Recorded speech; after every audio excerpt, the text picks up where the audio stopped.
Hello, welcome to our presentation. Today we're going to talk about some of the difficulties involved with cross-cultural business communication.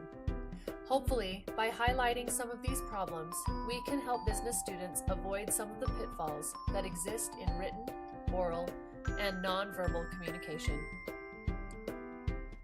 Sometimes communicating cross-culturally can be challenging because of differences in phrases, gestures, and even in written correspondence. These differences and alternate ways of thinking are rooted in the culture of each country. Here are some tips to help someone from the US have successful communication with people from other countries. In US business culture, we value punctuality and straightforward speech. As a multicultural nation, we should be adept at communicating with people from other cultures. However, we can still misinterpret nonverbal, oral, and written cues if we don't stop to think from our business partner's perspective. The do's and don'ts of dealing with Germans. The US and Germany share a love of punctuality. However, don't be offended if your German counterpart doesn't smile back, or at all. It doesn't mean they don't like you.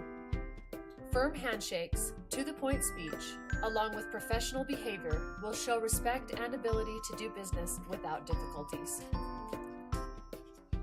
Some cultures might seem so different that it is extremely difficult to determine the thought process of someone from another country. This seems true for dealing with businesses in Asia. An example would be China. Be sure to offer and accept all business cards with two hands and leave them out on the table until the meeting is over. It is important to show respect by observing the business practices and traditions of our Chinese counterparts. Making deals with Mexico. Now is a chance for you to practice your small talk. In Mexico, it is customary to take your time and begin negotiations by asking about family. Be prepared for differences in time as well. Punctuality is not a deal breaker in Mexico, and it might be a normal occurrence for your Mexican counterpart to be delayed to a meeting. Differences in the Middle East. Don't be surprised if meetings have to be scheduled at least a week in advance or even a month.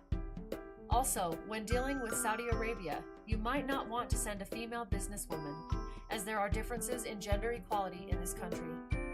So, try to observe their customs and be friendly as well as courteous to see good results.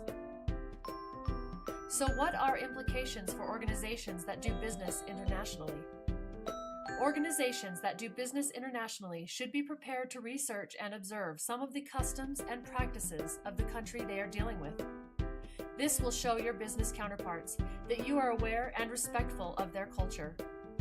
This will only help you do good business internationally. So, what should business students do to prepare themselves?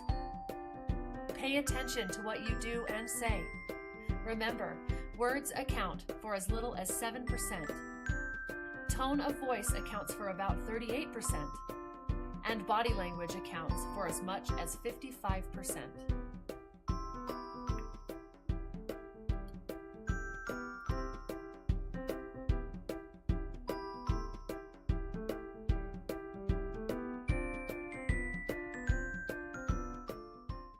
Created using Powtoon.